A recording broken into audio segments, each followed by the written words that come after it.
What's going on, everybody? This is going to be episode 10 of Nerd News. And of course, if you don't know, if you're not a gamer, this is actually one of the greatest weeks to be a gamer. It is E3, and E3's been going on since about Sunday right now. A lot of the game industry titans are showing off their big work. Basically, all the work that's going to be from basically like summer, fall, winter, going into next year. Actually, a lot of stuff coming out for February and January, actually. And I'm just gonna kick off with EA. EA did their conference on Sunday, I believe, and to be honest with you, EA did a very terrible kind of bad job.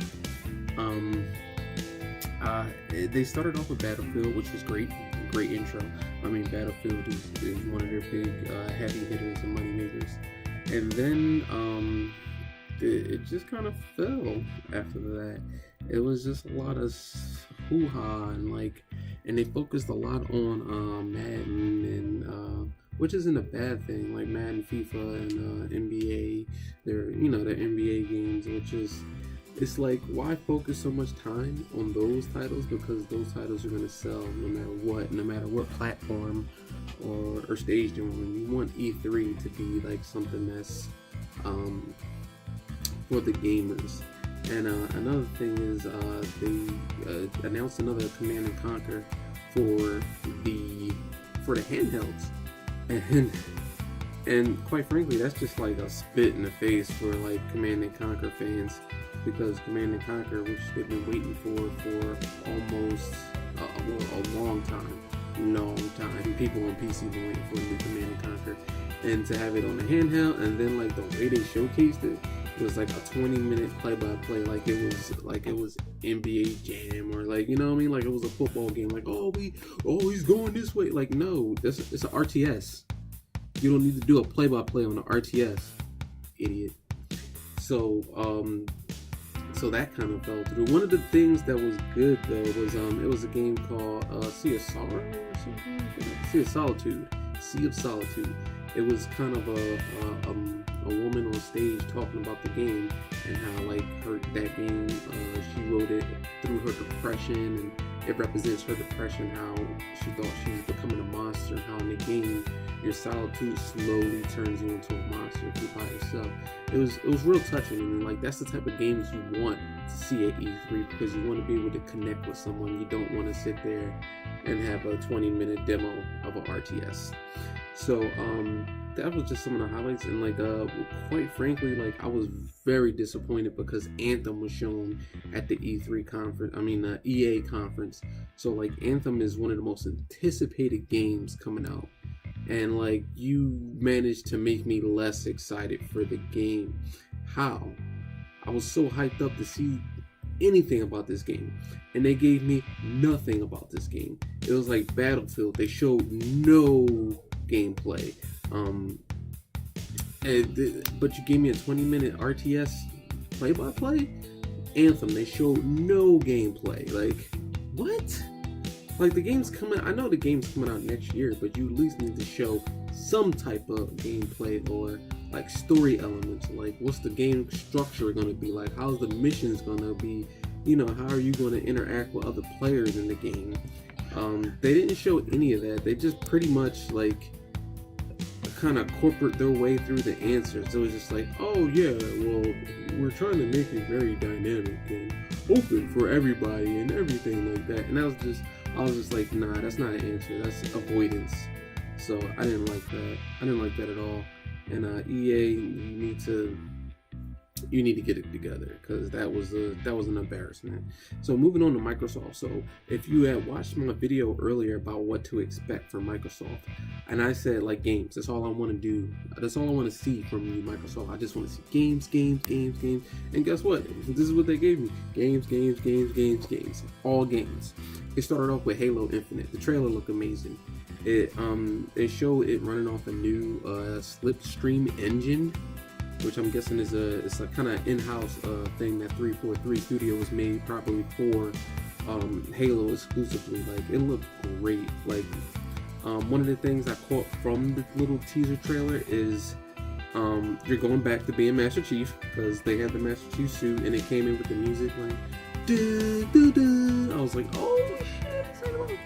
And you're actually on a Halo, which is something that hasn't happened since I think 2 or 1. I don't know, but like you're on a Halo, so Halo game takes place on a Halo. Makes sense, right? So moving forward, the teaser was really short, so it wasn't like I could super analyze it, other than it was really beautiful. And if you want to take a look at it, I will put it up on I'll put it up on the Facebook page, I'll put it up on the YouTube page, whatever you want to see it. Another thing they showed was like a little nice little action game called Sekiro. It was like a sword fighting Japanese sword samurai type of thing. It looked good.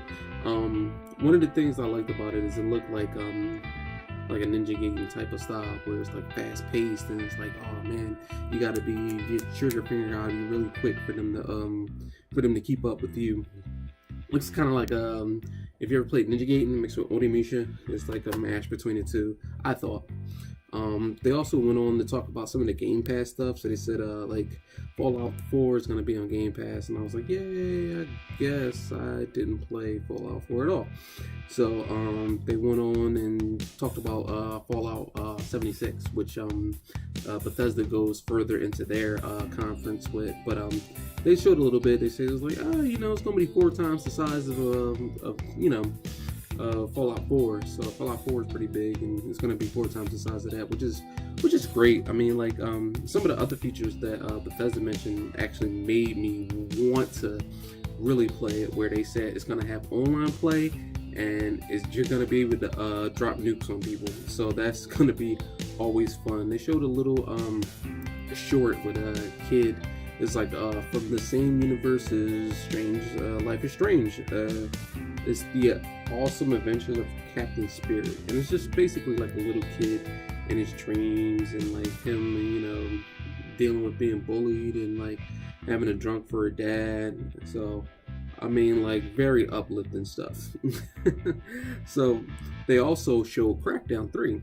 So a lot of people have been like complaining about Crackdown being pushed back to next year. So they actually gave a date of February 2019. So it's not going to be pushed back to like October 2019. Like it's going to be in February. So like that's pretty good.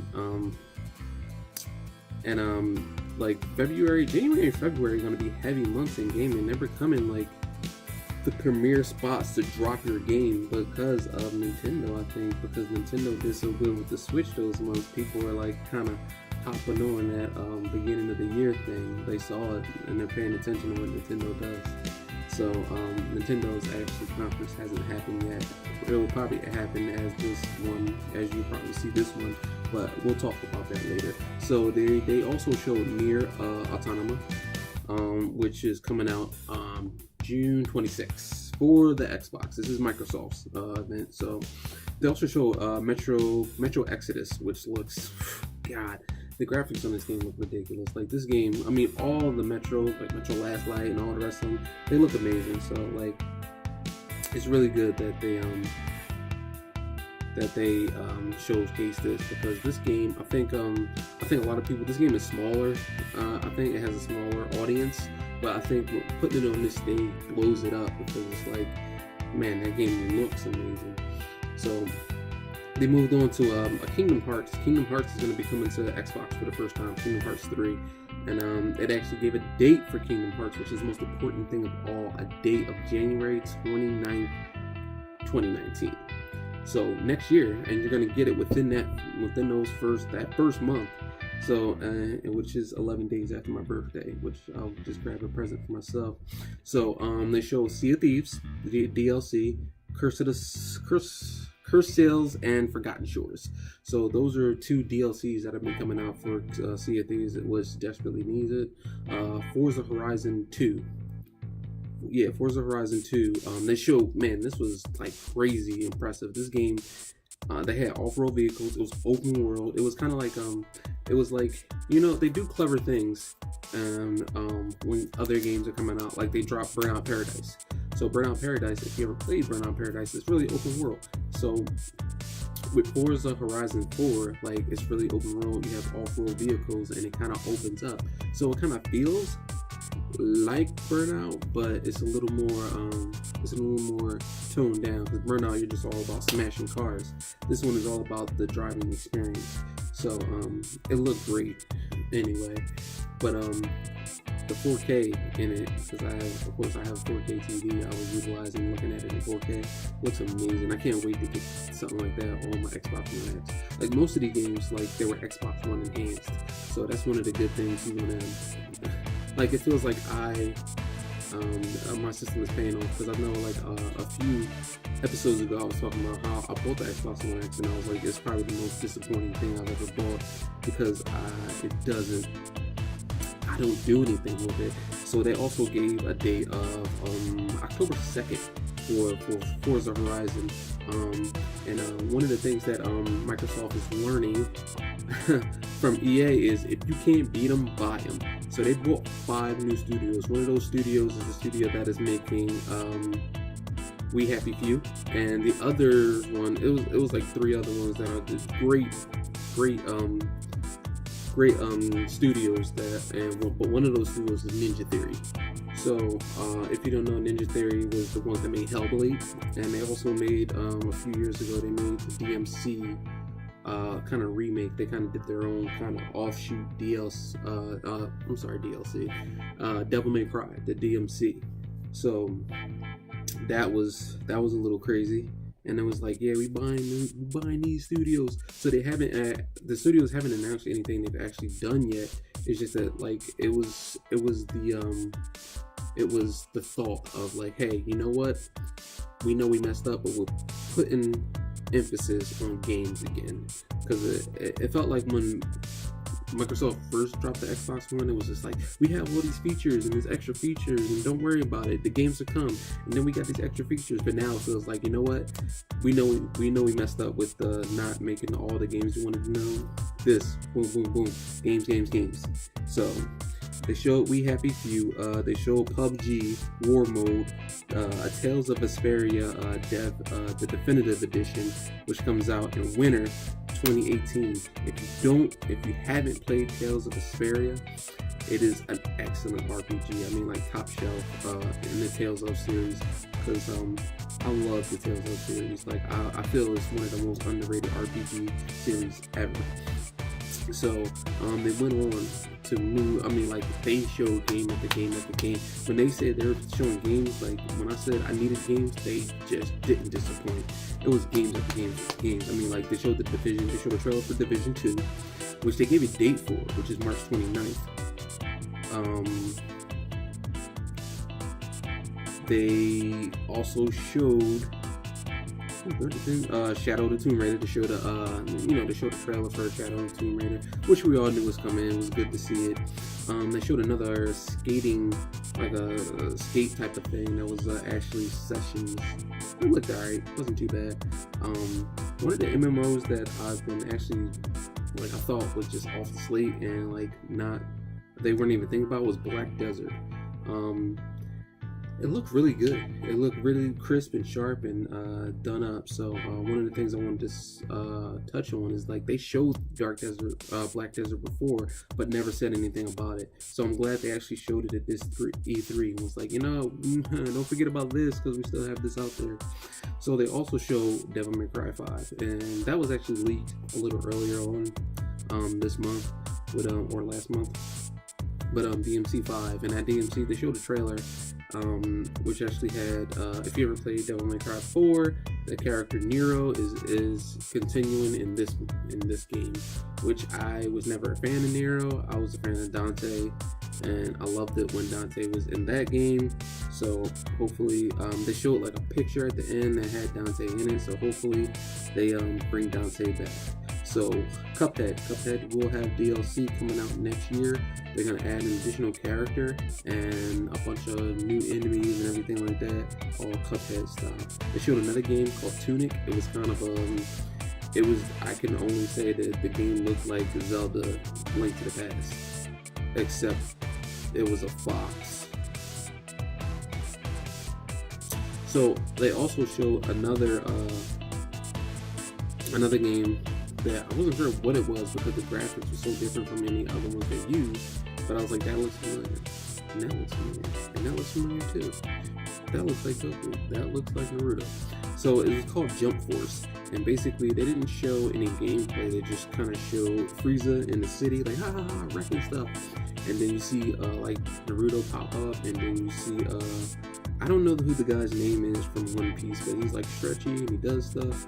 But, and they had Goku in there. And I was like, oh, shit, this is going to be a crossover game. So basically, it's going to be a crossover game of all the Jump mangas. So all like some of your favorite Jump superheroes are going to be mashing up. Kind of, I guess, like a Marvel vs. Capcom type of thing, except it's just going to be all Jump characters. So they showed Dying Light 2, which looks amazing. A lot of emphasis in that game is about your decisions you make, decisions that actually affect the city you're in over time, and it looked good. It looked sharp. Great work. They showed it was like a teaser. It wasn't actually showing anything, but it was Battletoads. They kind of said, hey, it's gonna be like a multiplayer thing, and it's gonna be in HD and all these. So it was kind of, it was kind of funny and spooky. So they also sold Just Cause. So if you ever played Just Cause 3, that was one of my favorite games it was just mindless fun. It was just like, you go out there and see how much stuff you can jump off and blow up and fly through. And this trailer they showed was amazing looking. I mean, like, it was jumping, it was explosions everywhere. Just like your guy, like, man, that I'm proud of him. So it looked good. So one of the shockers that they showed was the Gears games. So it was a 3-set of Gears games.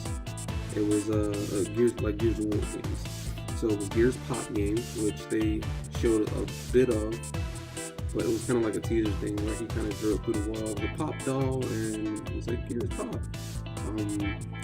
Gears Tactics, which makes me believe they're trying to go after Halo Wars, which is an RTS type of game, which this show was an RTS. And they also showcased Gears 5. So that was one of the big surprises, because I don't think anybody really, maybe some people were waiting for Gears 5, but I wasn't really. I didn't enjoy the last Gears. I think the formula for Gears is getting a little dry and tired, and they need to refresh it. So hopefully I'm wrong, and they realize that they need to refresh it, and they do.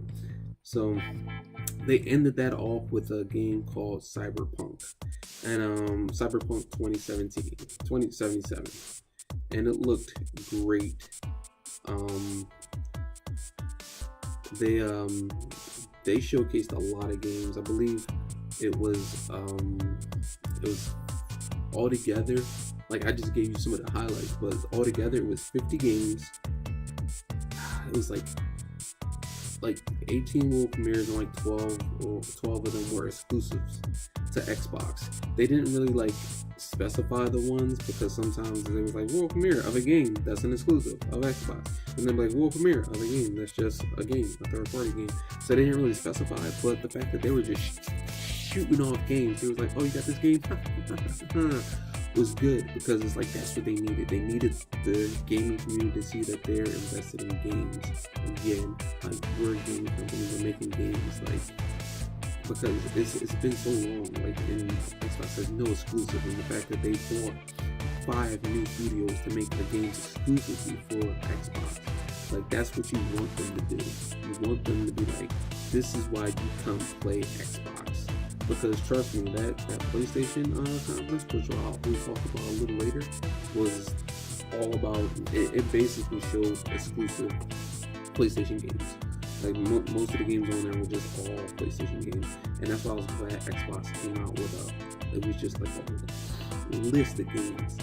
And a lot of the stuff that we're seeing is coming out in the next few months. A lot of stuff is like winter 2018 or like January, February 2019. So like, all this stuff is coming out soon. So, but that's just what I thought, and that was just like that E3. I think Microsoft did very well with what they had. I think E3 was terrible, and they need to regroup and like reevaluate what people want to see, because like honestly, like that looked like a show for investors. You know what I mean? Like, oh, we showing our investors this, and like, and when somebody talks about like, he was like the joy of subscriptions, because they were talking about the EA subscription, and I was like, what?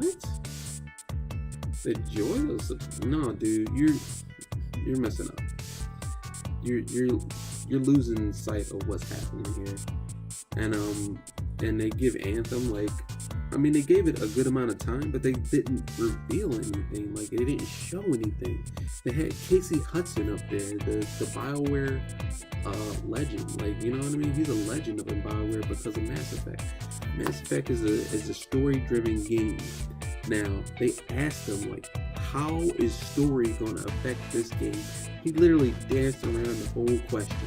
So, like, when you have an event like that and you don't have anything to show for it, like, it's just a waste. Like, it was such a waste. And, like, they could have showcased something amazing with Anthem, and then they could have been, like, taken off. Like, they could have been, like, the thing, like, E3 greatness. But they settled for, like, I'm just going to do this.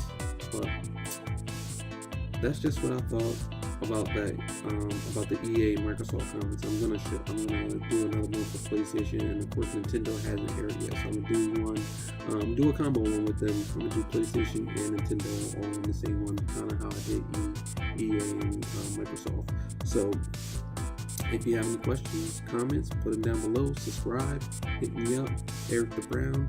This is me. I'm out.